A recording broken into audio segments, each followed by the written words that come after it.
Welcome back. आज हम ये वाला पार्ट डिज़ाइन करेंगे और देखेंगे किन टेक्निक्स को यूज़ करते हुए इस पार्ट को डिज़ाइन किया जा सकता है। अब इस पार्ट को कहाँ से हम स्टार्ट लेंगे, इसमें हम देख सकते हैं हमारे पास एक स्पाइरल शेप के कुछ कर्व्स हैं। तो ये बेसिकली हम हेलिक्स की कमांड यूज़ करके इस तरह का जो कर्व है उसका स्केच ड्रॉ कर सकते हैं। उसके बाद यहाँ पे हमने ये जो एक्सट्रूजन देनी है, ये स्वीप एक्सट्रूजन यूज़ करके इस तरह का फीचर बन जाएगा। जो दरमियान वाला फीचर है वो तो हम सिंपल एक्सट्रूजन से बनाएंगे, लेकिन उसी के थ्रू हम इसका हेलिक्स डिज़ाइन करेंगे और उसके बाद इसको एक्सट्रूड करेंगे। इस पार्ट की ड्राइंग और डायमेंशंस देखते हैं। ये वाली डायमेंशंस है सिंपल सी, हमारे पास कुछ डायमेंशंस है और उन्हीं डायमेंशंस को यूज़ करते हुए हमने ये वाला जो एक स्पाइरल कर्व है उसको जनरेट करना है। इसमें जो डायमेंशंस आ जाएंगी, हमारे पास पिच गिवन है 120 मिलीमीटर की पिच है और रिक्वायर्ड हमारे पास टोटल जो एक्सट्रूजन है दैट इज 1000।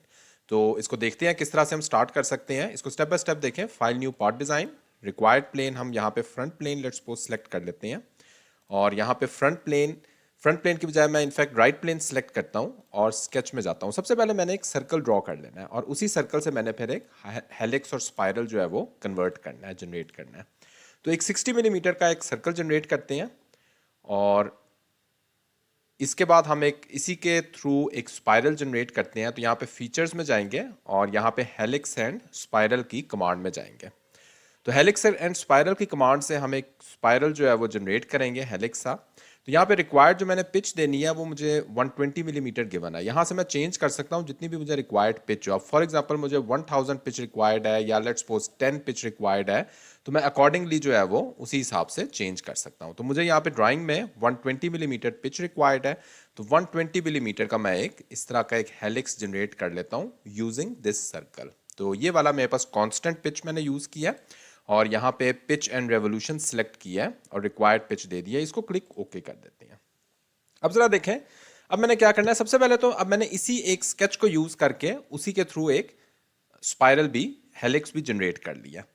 अब मैंने यहाँ पे इसी स्केच को यूज करके सबसे पहले तो इसकी एक्सट्रूजन करनी है। तो यहाँ पे हम चलते हैं स्केच में और एक्सट्रूडेड बॉस पेस में चलते हैं और इसकी डायरेक्शन ऑपोजिट कर देते हैं और 1000 मिलीमीटर मेरे पास रिक्वायर्ड इसकी एक्सट्रूजन जो है वो दरमियान वाला जो हमारे पास पार्ट है उसकी गिवन है। ये मैंने यहाँ पे जनरेट कर लिया। अब जरा देखिए नेक्स्ट हमने क्या करना है। नेक्स्ट बेसिकली अगर हम ड्राइंग में देखते हैं तो हमारे पास जो ये वाला हेलिक्स सा कर्व है, इसको अगर हम थोड़ा सा यहाँ पे देखते हैं तो ये बेसिकली एक रेक्टेंगल फॉर्म में गिवन है और जिसकी 60 मिलीमीटर इसकी यहाँ पे हमारे पास विड्थ है और 4 मिलीमीटर हमारे पास इस हेलिक्स की थिकनेस है। तो 60/4 का एक रेक्टेंगल इसी हेलिक्स के परपेंडिकुलर जनरेट करके हम स्वीप एक्सट्रूजन के थ्रू ये वाली एक्सट्रूजन जनरेट कर सकते हैं। तो यहाँ पे सबसे पहले हम एक प्लेन ऐड करते हैं और वो प्लेन बेसिकली इस जो ये वाला हमारे पास हेलिक्स कर्व है इसी के एग्जैक्टली हमारे पास परपेंडिकुलर होना चाहिए। तो परपेंडिकुलर हेलिक्स किस तरह जनरेट कर सकते हैं, ये वाला पॉइंट हम सिलेक्ट करते हैं और यहाँ पे रेफरेंस प्लेन में जाएंगे तो एक पॉइंट और ये वाला कर्व सेलेक्ट करेंगे तो इस पॉइंट पे इसी कर्व के परपेंडिकुलर एक प्लेन ऐड हो जाएगा। तो ये मैंने एक प्लेन ऐड कर लिया है, इसको ओके करते हैं। अब इस प्लेन में हमने वही रेक्टेंगल ड्रॉ करना है जो अभी मैंने आपको बताया था। तो यहाँ पे इस प्लेन को जो कि ऑलरेडी सिलेक्टेड है, सिलेक्ट करके हम स्केच में जाएंगे और इसको थोड़ा जूम कर लेते हैं और यहाँ पे रेक्टेंगल हमने जनरेट करना है। रेक्टेंगल बेसिकली हम बाकी इसमें रिक्वायर्ड कंडीशंस रिलेशंस दे देंगे, सिर्फ अभी डायमेंशन दे देते हैं। तो 60/4 मिलीमीटर का मैंने एक रेक्टेंगल जनरेट करना है। 60 मिलीमीटर इसकी रिक्वायर्ड हमने विड्थ देनी है और 4 मिलीमीटर हमारे पास रिक्वायर्ड थिकनेस है और इसको मैंने एग्जैक्टली उस पॉइंट पे लेके जाना है, यानी बेसिकली ओरिजिन पे लेके जाना है। तो ये वाला पॉइंट सेलेक्ट करते हैं, कंट्रोल प्रेस करके ओरिजिन भी सिलेक्ट कर लेते हैं यहाँ पे और इनको कर देते हैं, ये मेरे पास एडिशनल पॉइंट्स भी हैं, ये वाला पॉइंट और ये वाला पॉइंट, इनको कर देते हैं मेक कोइंसिडेंट। ओके, ये मेरे पास इस टाइम स्केच कंप्लीटली डिफाइन हो चुका है। Okay, that's it. अब हम यहाँ पे एग्जिट स्केच कर लेते हैं और अब जरा देखें किस तरह हम स्वीप एक्सट्रूजन के थ्रू ये वाली जो एक सरफेस है उसको जनरेट करेंगे। फीचर्स में चलते हैं और स्वेप्ट बॉस बेस में चलेंगे। यहाँ पे हमने दो स्केचेस सेलेक्ट करने होते हैं। एक हमारा वो स्केच होता है जो पाथ का होता है और उस पाथ के अक्रॉस जो क्रॉस सेक्शन चाहिए होता है उसका स्केच होता है। तो यहाँ पे जो सबसे पहले हम देख सकते हैं हमें क्रॉस सेक्शन का स्केच सेलेक्ट करना है जो कि ऑलरेडी सेलेक्ट हो गया। जो अभी मैंने ड्रॉ किया है ऑटोमेटिकली सॉलिडवर्क्स वही स्केच यहाँ पे सेलेक्ट कर लेता है। तो स्केच नंबर 2 मेरा सिलेक्टेड है। अब नेक्स्ट जो हाईलाइट हुआ है वो मैंने पाथ को हाईलाइट करना है। तो पाथ वाले स्केच को हम सिलेक्ट करेंगे। ये मेरे पास पाथ आ गया और ये मैं देख सकता हूँ मेरे पास रिक्वायर्ड प्रीव्यू आ रहा है। तो यस, इसी तरह का मुझे प्रीव्यू रिक्वायर्ड है और ये हम देख सकते हैं हमारे पास एक जो हेलिक्स है इस तरह का जनरेट हो जाएगा। क्लिक ओके करते हैं।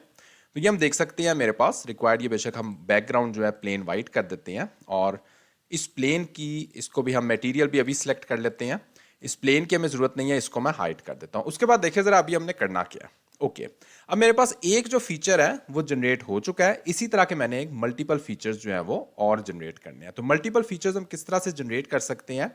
एक तरीका तो है कि जब हमने हेलिक्स से जनरेट किया था वहीं पे हम जनरेट कर लेते हैं मल्टीपल जितनी भी हमें लेंथ रिक्वायर्ड होती है। अगर नहीं किया तो अब हम 3D में आके किस तरह से जनरेट कर सकते हैं? लीनियर पैटर्न के जरिए, क्योंकि इसी पैटर्न पे मुझे बाकी भी जो हेलिक्स कर्व्स हैं वो रिक्वायर्ड होंगे।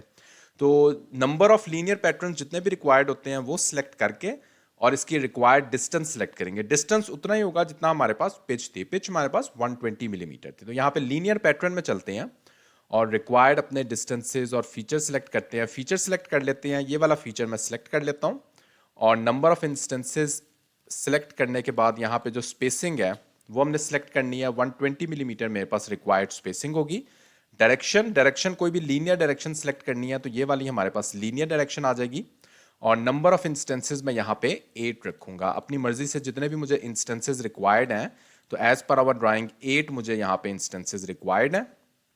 पिच मैंने यहाँ पे 120 दे दिया। ये हम देख सकते हैं जैसे जैसे हम बढ़ा रहे हैं स्पेसिंग हमारी बढ़ रही है। हमने एग्जैक्टली उतनी रखी है, 120 मिलीमीटर हमारे पास पिच थी। क्लिक ओके करते हैं तो ये हम देख सकते हैं हमारा जो रिक्वायर्ड फीचर है वो कितनी आसानी से हमने स्वेप्ट एक्सट्रूजन के जरिए क्रिएट कर दिया। तो इस तरह के पार्ट्स कर्व्स हों और इस तरह के हम शेप कैसे जनरेट कर सकते हैं वो स्वीप एक्सट्रूजन के जरिए बहुत आसानी से जनरेट हो सकती है। स्टिल कोई क्वेश्चन है आपका, इसी वीडियो कमेंट सेक्शन में आप पूछ सकते हैं। Thanks for watching this video.